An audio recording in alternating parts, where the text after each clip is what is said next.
listening to Represent, the queermusicals.com podcast. Hello and welcome to Represent, the queermusicals.com podcast. I'm here today with Oliver Hauser. I'm in New York at the lovely Podstream Studios. So I'm going to ask Oliver to introduce himself. Yes. Hello, James. I'm so thrilled to be here. I am an intersex musical theater writer and winner of the inaugural Stephen Schwartz Award, the ASCAP Foundation Sammy Cahn Award, and a Dramatists Guild Foundation Fellowship. And I've presented my musicals at theaters across the country and abroad. And I'm so happy to get to talk to you today. It's so exciting because we've mentioned XY, which is one of your musicals, many times on the podcast. It's one of my favourite musicals. I guess it's still in development at the moment, or we're starting to get towards its final runs, isn't it? So if you want to tell us a little bit more about XY, that would be a brilliant start. Thank you.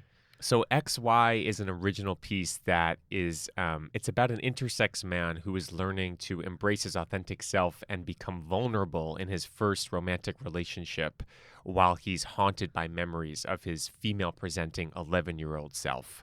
And the really incredible thing is I started writing this piece in 2011, and it wasn't until 5 years after that that I started really writing it in earnest that I discovered that an anatomical variation I was born with and received surgery for in infancy is on the intersex spectrum.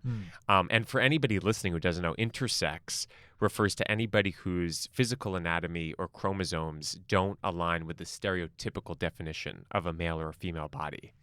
And it's been standard medical practice for many decades in the U.S. and abroad to perform non-consensual medical interventions on intersex infants and then raise them as a particular gender.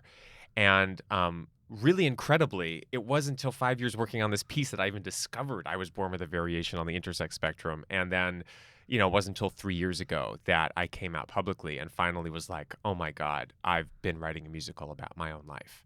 So writing the piece and sharing it has been profoundly healing and a beautiful experience. It is a really, really lovely musical, and it's really exciting to have something which is representing a part of the LGBTQI a spectrum that we don't usually see on stage. Yes, exactly. And we've had quite a few runs of the musical and kind of times in development, and I think we mentioned on a previous podcast we were talking about the sharing session at the Other Palace as part of From Page to Stage, which is a festival that Katie Lipson ran for many years, and it would be great to talk a little bit about the kind of development of XY across some of the different opportunities that you've had to showcase it. I've definitely developed the piece in lots of different formats and places over a decade, which is kind of crazy to think about. And what we did in London with Katie Lipson at the Page to Stage Festival in 2017 was one of the first opportunities for this piece. And they flew me over. It was the first time that I saw a staged reading or the piece in its entirety on its feet. And that was so moving. I remember I actually had so much imposter syndrome when I first shared the piece. People were really responding to it and crying and on their feet clapping. I was like, oh my God, I'm fooling all of you. Like, what? And I think it's because I was still in such an early stage of my own journey as an intersex person, knowing that it was safe to be sharing about my truth. And I didn't even know it was my truth yet. I thought I was like standing as an ally. So it was a very vulnerable experience to share the piece at that early stage. Around the same time, we also did the ASCAP workshop with which Stephen Schwartz, who wrote the Broadway musicals Wicked and Pippin and Godspell, he moderates that. And that was also in 2017. It was a very exciting preliminary stage for the piece. And since then, we've done readings at the NAMT Festival in New York, which is a fabulous opportunity to showcase new musicals. We've done readings at Chicago Shakespeare Theater and the Village Theater, and a developmental production at the Village too, right before the pandemic. So it's been a long road with the show for sure.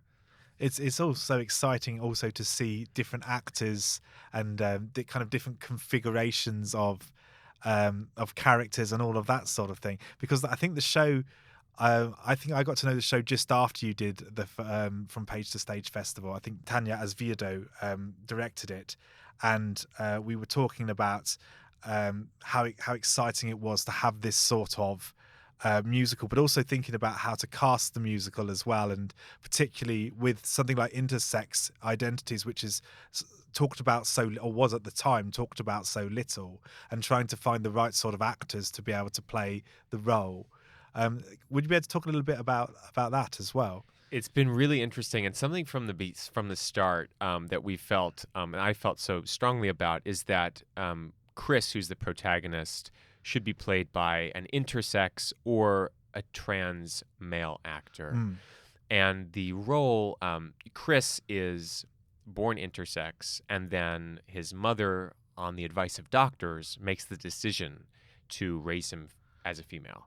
And Chris, in his teenage years, finally has a reckoning moment where his mom finally tells him the truth about his birth, and he decides to transition into being a man. And it's always felt important that the young actor playing young Chris, even though the character is in female dress, is played by a male-identifying actor as well. Yeah. So those are that's something we've really held to as we've presented the piece. Yeah, and one of the things that again, we've talked about this a little bit on the podcast before as well, is this idea of telling a story in two different time frames. So we see this story following the character of Chris, who's just embarking on on his first relationship with Noonie, but we also see a kind of timeline with Christine, who's the younger version of Chris, and the sorts of things that she's going through. Would you be able to talk a little bit about how that kind of worked in terms of the writing process? Yes. I'll say that again. Yes.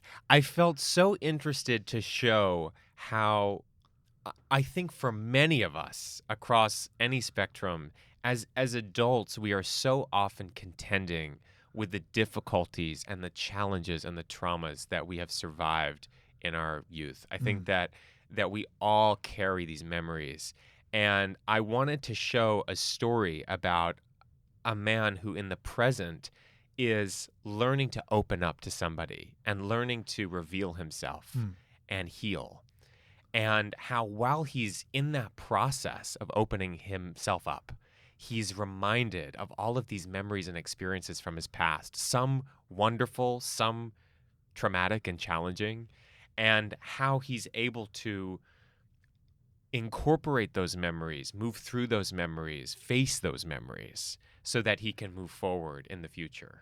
And I think that was an overall theme I was very interested in exploring in this piece, about how our past influences our present and how we need to face it and heal so that we can move forward.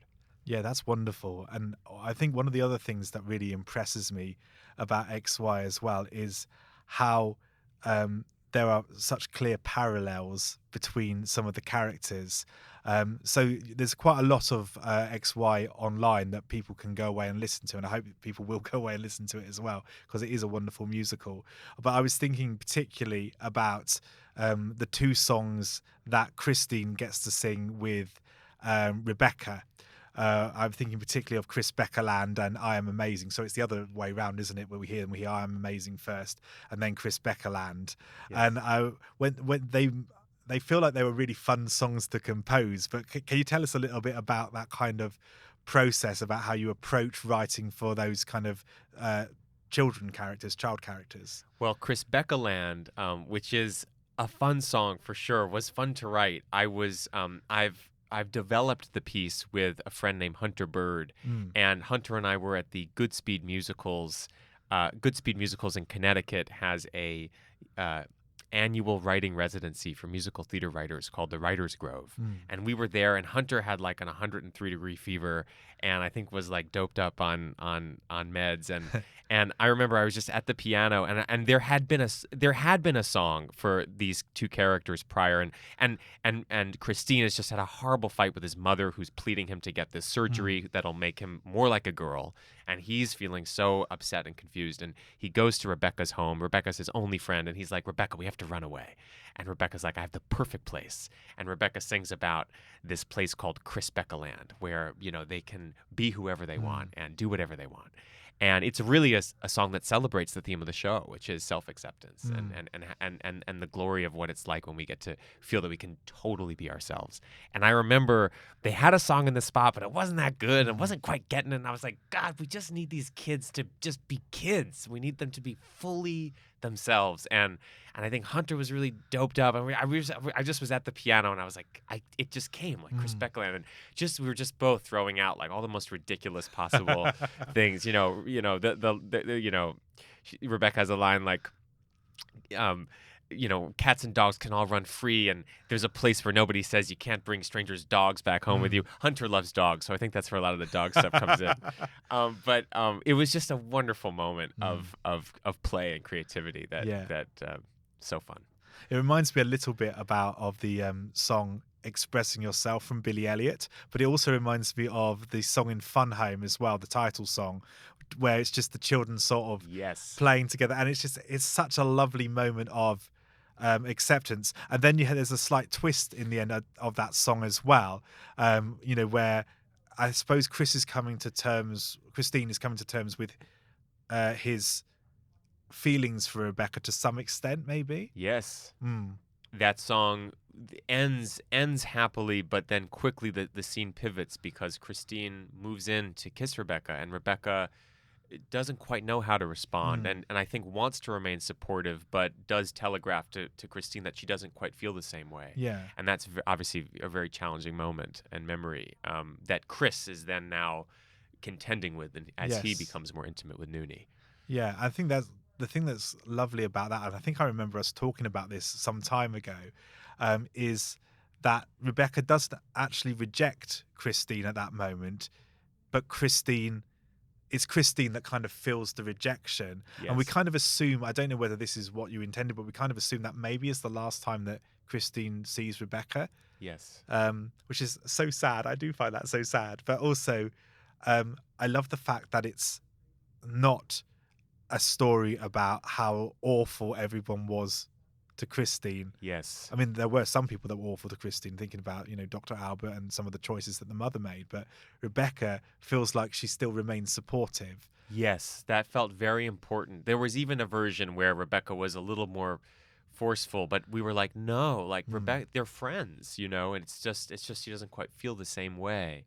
And even with Dr. Albert, and who is the primary doctor, he is the doctor character in the show, and Chris's mom, Beth, it was very important to me to show that everybody's doing their best in this play. Yes. And there's no villain. And, even the medical community and how they've been responding to intersex youth over the past several decades with these medical interventions, people think that they're doing the right thing. And, right now there are intersex people around the world who are advocating for the human rights of intersex youth, saying these surgeries are not consensual, they're often medically unnecessary, we should be holding off until kids can make their own decision.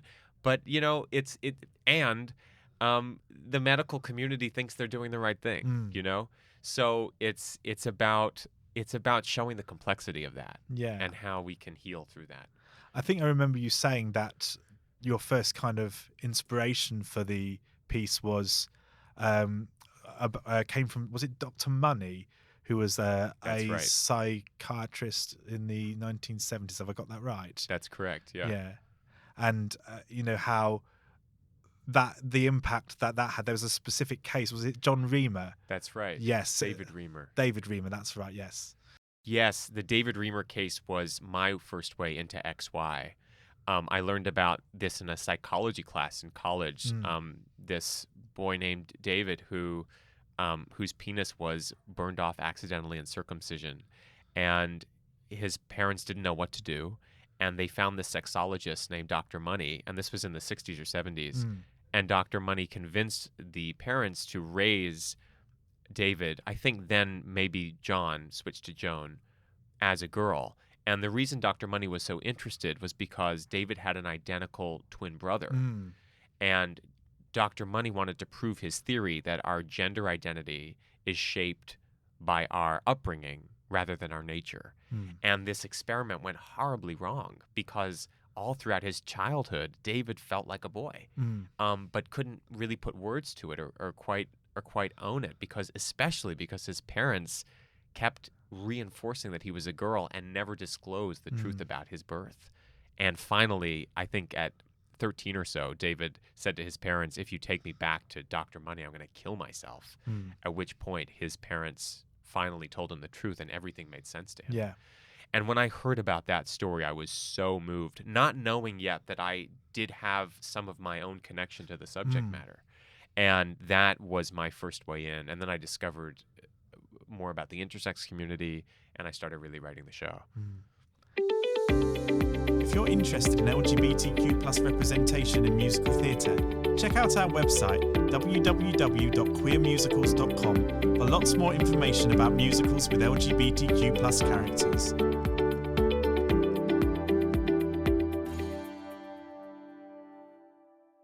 There's something really important about that moment I think particularly for intersex people, but for queer people in general, where you realise that you're different, but you can't quite find the way to say it. And that's such an important part of looking back on childhood, I think, for queer people. And I think it's interesting that with XY, it's really difficult even for Christine to have a song that says that, because it's so difficult to put into words. Because I was thinking a little bit about Rig of Keys from Fun Home, Yes. and and some other places where children do have the song. There's also a lovely musical called Unicorn, which I've talked about before, which has the song What If. But it's hard, isn't it, when there's a character that is so far away from understanding why they are the way that they are. It's hard to kind of put that into a song sometimes, isn't it? Well, Ring of Keys is such a great song because it captures what you're speaking to. Yeah. There are those lyrics that she can't quite finish because she doesn't even fully have the language until finally at the end you feel that she's got it when she says, "I know you, I know you." She just feels it, she knows it. And I certainly, on my own journey, I had to write this whole musical for me to realize, oh my God, I'm intersex. So it's so incredible, how when we don't feel affirmed by the outside world, who we are, it can be such a journey to own that and claim that for ourselves. I was just thinking, actually, Alpha to Bravo in XY kind of fulfills that moment. That kind of it's such a lovely image of Christine is playing. Is it spaceships or something along those lines? Yes, an imaginary game, and he's calling out Alpha to Bravo. Alpha to Bravo. He's trying to get home, and that's how the show begins. And the piece's climax, or before the climax, is when Chris finally turns to Noonie and answers the call. Says Bravo to Alpha. And we see that the person Christine has been reaching out to the whole time is Chris, his older self. And Chris can finally embrace Christine, and they get to lift off into the stars and go home together. Which finally gives Chris the kind of self-acceptance, embracing of himself, the self-closure that he needs to then go to Noonie and finally reveal himself to her. And the other thing I love about that moment as well is it's the moment where Christine says to Chris towards the end of the show, "I'm so excited to become you." That moment is so beautiful, because I think as queer adults we spend a lot of time feeling embarrassed about our queer child or how we were as children, or there's something there that we forget that actually the progress that we've made is going to be so important to that child. And if that child saw us now, their response would be very different to how we see ourselves as children, I think. Yes. Yeah, I love that moment. I'm always so moved by that line. It's my favorite line in the show. Yes. Because I do think that it's really, you've said it so beautifully. It's really something when we can realize who we've become and feel proud of that. Yes, absolutely. I love that. I think the other thing I wanted to talk about is some of the other characters in XY as well, because this podcast is about representation. And to me, as well as representing LGBTQIA people on stage, it's also really important that we kind of represent people from all sorts of different backgrounds as well. And I want to talk a little bit about Noonie, who is definitely one of my favorite characters in the show, and who has some wonderful songs. And I wonder if you could talk a little bit about how Noonie came about, and how she kind of developed as a character. Yeah, she's a plus sized woman of color, and she's an aspiring screenwriter. Mm, And throughout the course of the piece, through her relationship with Chris, she goes on her own journey of self acceptance mm, and finally putting her work into the world, and even finding some success with it. mm.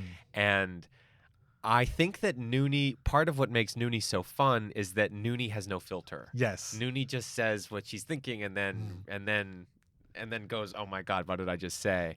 But it's part of what makes her so endearing, and it's part of what draws Chris to her, mm, because Noonie actually embodies the kind of liberation that mm. Chris is longing for. Chris is a gym instructor. He's got everything under control, but deep down he's got this whole inner life and Mm. all this feeling that he hasn't been able to embrace. So Noonie just bursts onto the scene with, saying whatever she's thinking Yes. and talking about her pancake nipples, and Chris is like, "Oh my God, this is somebody who is unapologetically themselves." Mm, So I think that a lot of people find themselves in Noonie, because mm. we're all a mess. We're Yes. all human. Yeah, and I love particularly the song Nuninia, where she's talking about her idea for this screenplay. And I think one of the other things I really love about it is, again, as I mentioned before, the parallel between Nuninia and Rebecca singing "I Am Amazing" earlier on. And whilst there's a difference between the two characters, there's also this lovely similarity. And I love the moment when I can't quite remember where it happens, where Chris is talking to Noonie and then sees Rebecca as a kind of flashback memory and makes that connection. Yes. Mm, Yes, there's definitely a connection there. And Noonie's big song, Nooninia, is mm. the name of her superhero alter Yes. ego, which is the film that she's writing. Mm. There's definitely a parallel there between that and Chris Beckeland. Yes. It's almost like who we get to be when we take off the shoulds about how Yes. we should show up in the Mm. world. Yeah. And I love that that's what Chris is drawn to as well. Um, and I also wonder whether the song "I Am Amazing," because that was written a little bit later in the process, wasn't it? Because there was a song there previously. I think it was called "The Colors Bleed Together," was it? That's right. Yes. And the thing I love about "I Am Amazing" it is about Rebecca giving Christine the self-confidence, which Chris then gives Noonie a bit later on. It's such a lovely parallel. Did you see those parallels as you were writing the two characters? Did you know that that was going to be kind of like a parallel from the beginning? I think I didn't see it as much as I see it now, Mm, especially the Nooninia Chris Beckeland connection. I think it was a little bit later in my writing process. I knew I wanted Rebecca to be a character. mm, She was the last one of the last characters to form. yeah. Um, yeah, something that I've appreciated about the show is you see how through seeing each other we can really help each other heal and build each Mm, other up. yes. And sometimes it's so hard to see ourselves accurately. Mm, And I love showing these scenes where people see each other, and that reflection of the other's light is what allows mm. the expansion and healing to occur. That comes across so beautifully in the final song "To Be Known" as well, which I think again is something that you've written fairly recently for the show. And we were very lucky to present that as part of our Queer Musicals concert last year. And I'll try and put a link to the lovely performances from Madeline Charlemagne and Kaiden Hines there as well. But yes, can you tell us a little bit about how you got to that kind of ending moment in the musical? Absolutely. To Be Known is the last song on the show, and it's the last song I've written Mm, for the show so far. And it's a new ending where Chris has finally embraced Christine and they've lifted off into the stars. And then for the first time, Chris goes to Noonie, and they've had this break because Chris couldn't let Noonie's love in. And Chris finally goes to Nooney and he reveals that he's intersex and the details of his past. And he sings this song about his need to be known. Yeah. And he's laid it all out. And basically he's like, take me or leave me, but this is who I am. And Nooney, of course, embraces him and accepts him, which is so who she is and her nature. And they love each other so deeply. And that was a scene and a song that I could only write until living and experiencing that moment in my own life. So the ending prior was more ambiguous. Yes. But after coming out publicly and experiencing wholeness myself, I knew that the show had to end this way. Yeah. And it is such a lovely ending. And I think one of the other things as well that I just wanted to come on to is we're talking a lot about this show, so we're kind of giving away a lot of spoilers in this podcast here. But also one of the things that you've done is you've made the music to the show has always been available on your website, or there's been clips of it on YouTube. And I wondered if you could say a little bit about that kind of being able to get yourself to the place where you can put the music out there before necessarily the whole show is ready or has been experienced by large audiences. I think I just wanted people to hear it and I wanted to put it in the world. And it's funny, we were just talking about this. I actually removed that link recently because I was like, these demos have not been updated. But I'm going to update it and put it back because it's wonderful to just, at the end of the day, I just want to share it. I want people to experience it. I want there to be an impact. So if that's from seeing it in a theater or finding it on my website, however it happens. Yeah, and hopefully there'll be plenty more times to be able to experience XY in the theatre for people as well. Do you have any future plans with it that you were able to talk about? Yes, we're doing a reading on July 25th in New York, and we are in the process of speaking with a few producers, and then there's an off West End theater that we've begun speaking with. I'm working with a new director named Hirsch Ellis, and we are exploring what a new path forward with the piece might look like. That's wonderful. Excellent. I was just going to talk a little bit about some of your other work as well, because you've been working on a number of musicals at the same time, which just blows my mind that you're able to do that. But could you talk about some of the other projects that you're working on? Absolutely. I have a musical called She Reached for Heaven, which I've been developing with my collaborator Hunter Bird for about 5 years, or more than that. And She Reached for Heaven is inspired by this brilliant TED Talk by Johann Hari called Everything You Know About Addiction is Wrong, which posits that the opposite of addiction isn't sobriety, it's connection. And it's been really moving to share this piece with creative teams and audiences whose lives have been touched by addiction. And it's a subject matter that I think a surprising number of us can access, whether it's knowing somebody who's going through or has experienced addiction or is in recovery, our own journeys, and then the fact that I think addiction is actually a really common topic in a lot of our lives, whether it is a substance or an activity or a thought pattern or a relationship or even work. I mean, there are so many ways that we can choose to escape our experience and our feeling. And I really wanted to write a show about a person's journey to face themselves and similar to XY and choose connection. And the piece follows this high school junior named Jess, who's feeling really disconnected from her friends and her dad after her mom has died. And then Jess sprains her arm at cheer practice and gets prescribed opioids. And she pops a couple and then meets this charming kid named Cody, who seems to give her all the connection she's needing.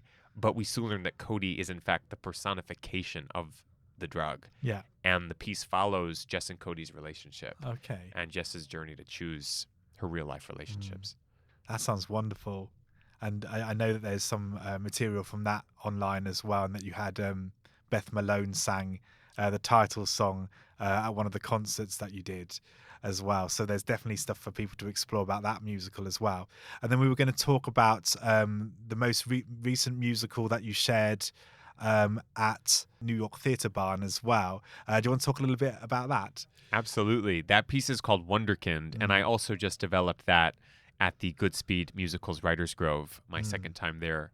And Wonderkind is about a young piano prodigy growing up in the early 20th century in a Jewish American family and his tumultuous relationship with his controlling father and his journey to claim his creative voice. So that piece is still really early in development. and I'm hoping to finish a first draft by the end of the year. Excellent. And I was going to ask just one final question to finish off, which is, are there other types of character or other types of representation that you'd really like to see in musical theatre? That is such a great question.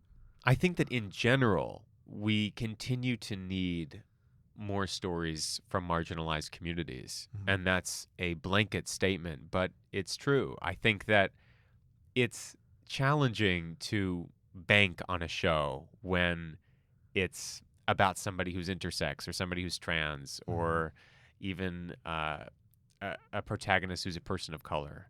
And I think that we need those stories because we need to see reflected back to us who we are.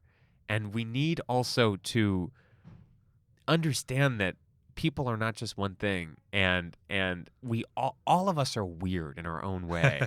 And I think that in general, my favorite stories are often the ones that really go into the nuances or the specific ways that we're weird. I mean, it's a hard question to answer because I feel every marginalized community, you know, folks on the autism spectrum, I mean, the whole LGBTQIA plus spectrum.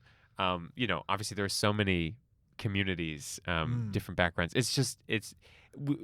Basically we just need everybody whose story isn't in the mainstream. I think we do need more of those stories, and I think that's so important as a collective that we see each other represented in our media.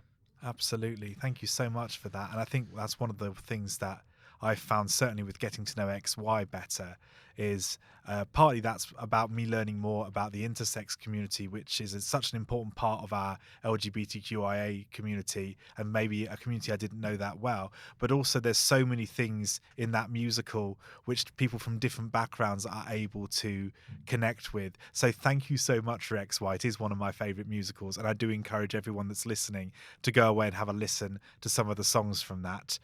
So yeah, thank you, Oliver, for spending some time with us today. And thank you everyone for listening, and I'll see you next time.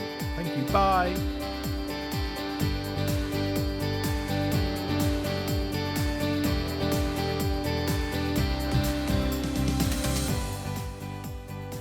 In the next episode, we'll be talking to Broadway stars Evan Kinane and Ben Jackson Walker.